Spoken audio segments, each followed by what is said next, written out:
আসসালামু আলাইকুম ওয়া রাহমাতুল্লাহ। সবাইকে স্বাগতম আমাদের online education platform on second স্কুলে। আজকে আমরা ইংলিশ স্পোকেন কোর্সের দ্বিতীয় ক্লাসে। এর আগে আমরা প্রথম ক্লাসে আমরা সঠিকভাবে প্রোনাউন্সিয়েশন ইংলিশে কিভাবে ব্রিটিশরা কিভাবে প্রোনাউন্সিয়েশন করে থাকে অ্যান্ড আমেরিকানরা কিভাবে ইংলিশটাকে প্রোনাউন্সিয়েশন করে থাকে এ সম্পর্কে আমরা জেনেছি।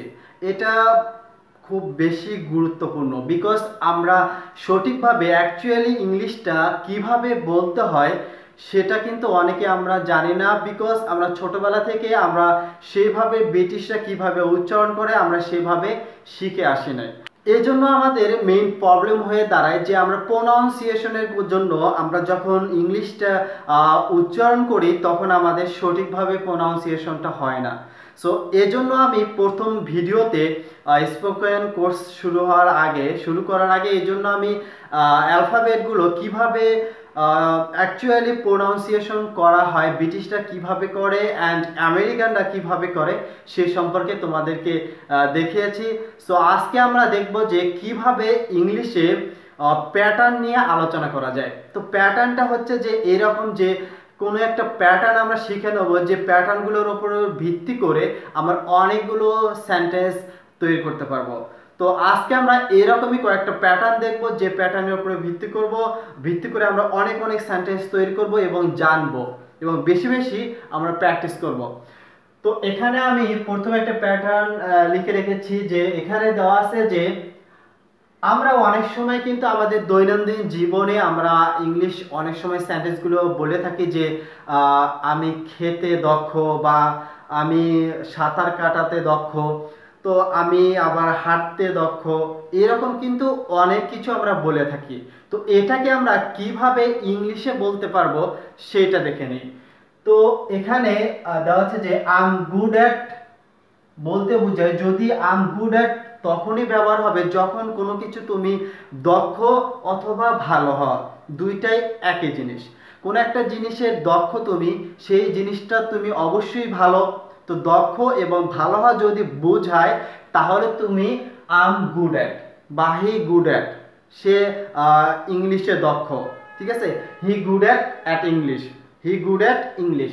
তো এরকম ভাবে আমরা এইটা দিয়ে আমরা অনেক কিছু তৈরি করতে পারবো। সাপোজ যদি বলি আমি প্রথমে একটা যদি বলা হয় যে আমি ইংরেজিতে দক্ষ, তাহলে কি হবে? ওই একই কথা প্যাটার্ন হিসেবে I am good at English.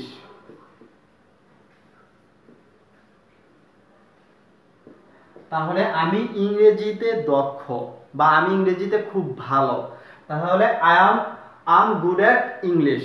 যদি বলা হয় আমি ইংরেজিতে দক্ষ না, এটা যদি নেগেটিভ করা হয় তাহলে কি হবে? তাহলে এটা হবে যে আম আম শুধু নটটা চলে আসবে, I'm not good at English. আমি ইংরেজিতে দক্ষ না বা ভালো না, এটা। তাহলে I'm good at cooking, তারপর I'm good at football, I'm good at আর হচ্ছে ফুটবল। তো এভাবে তুমি অনেক অনেক সেন্টেন্স তুমি তৈরি করতে পারবা। I am good at swimming, I am good at cooking, I am good at walking, what ever. অনেক কিছু আমরা যদি দক্ষ হওয়া যদি বুঝায় তাহলে আমরা আই এম গুড অ্যাট দিয়ে আমরা তৈরি করব। যদি বলা হয় যে আমি সাঁতার কাটাতে দক্ষ না, তাহলে এটার সেন্টেন্সটা কি হবে? Obviously I am not good at swimming, আমি সাঁতার কাটাতে দক্ষ না। যদি নেগেটিভ করা হয় তাহলে কি হবে? নট বসে দিবা, আর যা আছে স্ট্রাকচার হিসেবে সব একই রকমই থাকবে।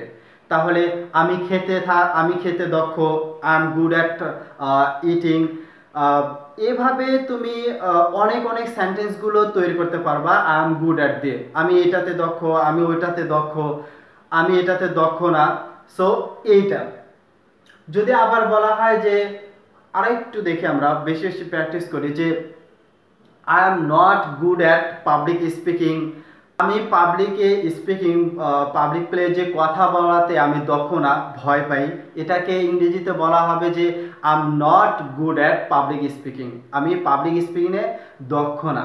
সো এভাবে তুমি আই এম গুড অ্যাট দিয়ে অনেক অনেক বেশি বেশি সেন্টেন্স তৈরি করবা। শুধু তোমাকে দেখলেই হবে না, তোমাকে বেশি বেশি প্র্যাকটিস করতে হবে। সারাদিন বলতে হবে যে কোনো একটা জিনিস দিয়ে বলবা যে আই এম গুড অ্যাট এটা, I am good at. So এটাতে অনেক অনেক যত প্র্যাকটিস করবা তত তোমার মেন্টালিটি ওই রকম কাজ করবে এবং বেশি কিছু শিখতে পারবা। যদি মনে করো যে হ্যাঁ আমি এটা তো জানি আর বেশি কিছু পড়তে হবে না, সো এটা কিন্তু ভুলে যাবা। বেশি বেশি তোমাকে অবশ্যই প্র্যাকটিস করতে হবে। তো এটা হলো যে আমাদের আই এম গুড অ্যাট দিয়ে আমরা অনেক সেন্টেন্স মেকিং করতে পারবো। এবার আমরা আরেকটা জিনিস আসি, এবার আমরা অনেক কিছু অতীতে আমরা করেছিলাম, যে আমি স্মোক করতাম, আমি ধূমপান করতাম, আমি এক সময়ে ঢাকায় থাকতাম। সো এইরকম জিনিসগুলোকে আমরা কিভাবে আমরা ইংলিশে ট্রান্সলেট করতে পারি সেটা আমরা দেখব। অতীতে অভ্যস্ত যদি বোঝায় সেই জিনিসটাকে আমরা কিভাবে সেন্টেন্সে তৈরি করতে পারবো। ওকে, তো ইউজ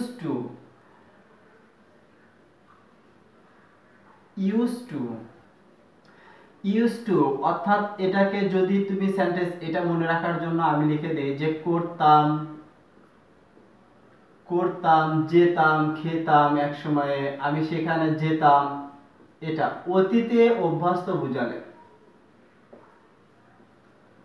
অতীতে অভ্যস্ত কোন একটা জিনিস করতা তুমি, এটাকে অতীতে অভ্যস্ত বুঝালে। তো ইউজ টু যদি তোমার অতীতে কোনো সময় যদি তুমি ধূমপান করতা বা অতীতে এক সময় তুমি কন্টিনিউ যেতা, তো এইটাকে আমরা ইউজ টু দিয়ে আমরা অনেক সেন্টেন্স তৈরি করতে পারবো। ওকে, চলো আমরা দেখি যে কয়েকটা সেন্টেন্স তৈরি করি। ওকে, আমরা প্রথমে যদি বলি যে আমি এক সময় ডোন্ট স্মোক, তো আমি এক সময় ধূমপান করতাম। তো আমি এক সময় ধূমপান করতাম, তাহলে করতাম, যেতাম, এরকম জিনিস যদি বোঝায় তাহলে কি হবে, আমি আই ইউজ টু স্মোক, আমি ধূমপান করতাম। আমি এক সময় ঢাকা বসবাস করতাম, আমি ঢাকা বসবাস করতাম মানে এক সময় করতাম, তাহলে আই ওই একই কথাই I used to live in Dhaka, আমি এক সময় ঢাকা বাস করতাম, ঢাকায়। আমি এক সময়, আমরা ছোটবেলায় কিন্তু অনেক সময় নদীতে বা পুকুরে কিন্তু সাঁতার কাটতাম। আমরা যারা শহরে বসবাস করি তাদের এই সুযোগটা খুব কমই হয়, আর যারা গ্রামে বসবাস করে তাদের জন্য এই সুযোগটা খুবই বেশি হয়। আমিও খুব মিস করছি। সো আমি এক সময়ে পুকুরে সাঁতার কাটতাম, তাহলে এটাকে কি হবে, এটা যদি আমরা করি তাহলে আই ইউজ টু সুইম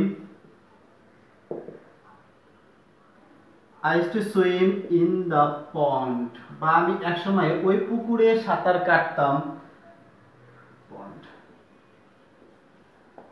তাহলে I use to swim in the pond, একটা পুকুরে দেখে বললো যে এক সময় আমি এখানে সাঁতার কাটতাম।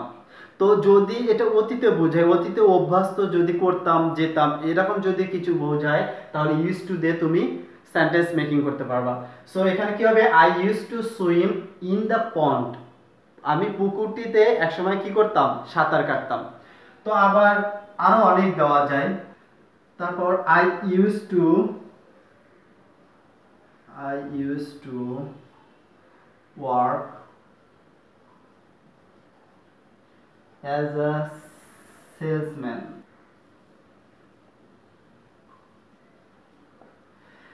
আমি একসময় সেলসম্যান হিসেবে কাজ করতাম।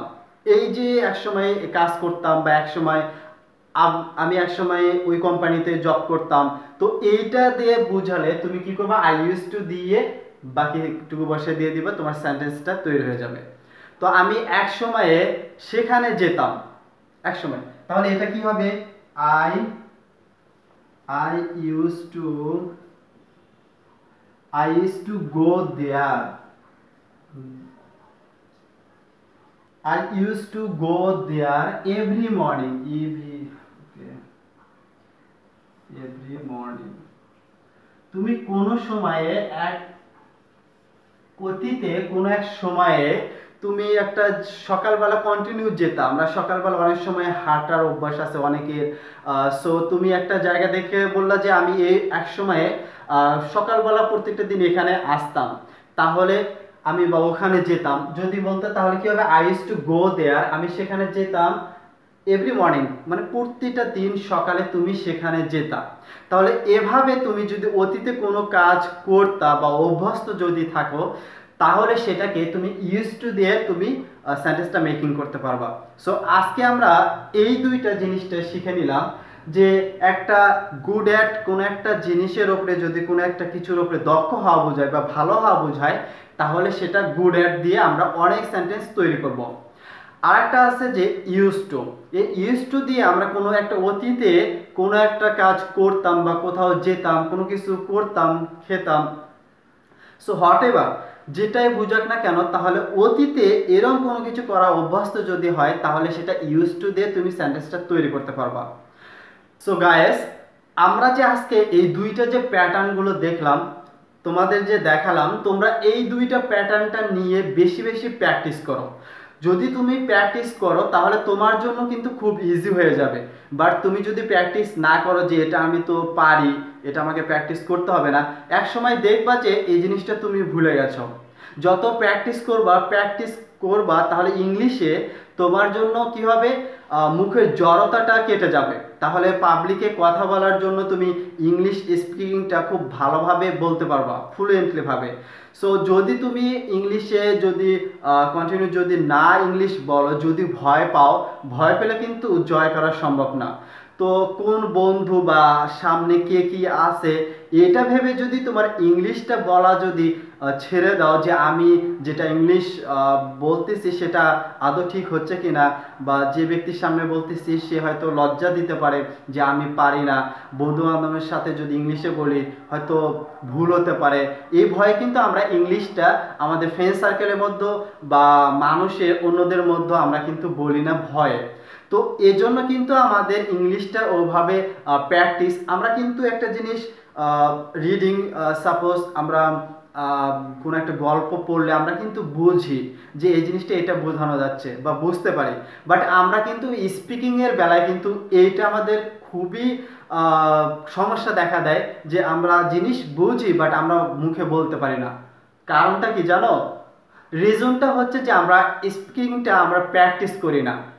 স্পিকিং শুধু আমরা ইংলিশটা জানি বাট আমরা স্পিকিং করতে হবে, স্পিকিং না করলে তুমি ওই পাবলিকে বা মানুষের সামনে ইংলিশে কথা বলতে পারবে না। সো বেশি বেশি তুমি যে কোনো জিনিসই প্র্যাকটিস করো, সেটা বেশি বেশি কন্টিনিউ ইংলিশের জন্য একটু টাইম রাখো, বিকজ এই ইংলিশটা কিন্তু আমাদের মোস্ট অফ দ্য ইম্পর্টেন্ট। তোমার হচ্ছে ক্যারিয়ার বলতে গেলে, তারপর হচ্ছে তোমার জব সেক্টরে গেলে, সব জায়গায় প্রায় ইংলিশটা কিন্তু মাস্ট বি লাগে। সো ইংলিশ শেখার জন্য শুধু ভয় পেলে চলবে না, বেশি বেশি প্র্যাকটিস করতে হবে। তো আজকে এই দুইটা প্যাটার্ন নিয়ে আলোচনা করলাম। যদি ভালো লেগে থাকে তাহলে নিচে কমেন্ট আছে, তুমি অবশ্যই তোমার মতামত দিবা যে কোথায় কি সমস্যা। পরবর্তীতে সেসব নিয়ে ইনশাআল্লাহ আলোচনা করা হবে, এবং কেমন লাগলো অবশ্যই জানাবা, আর অবশ্যই ভিডিওটি শেয়ার করবা। আর নেক্সট ভিডিও পর্যন্ত সবারই সুস্থ কামনা আশা করে এখানে শেষ করছি। আল্লাহ হাফেজ।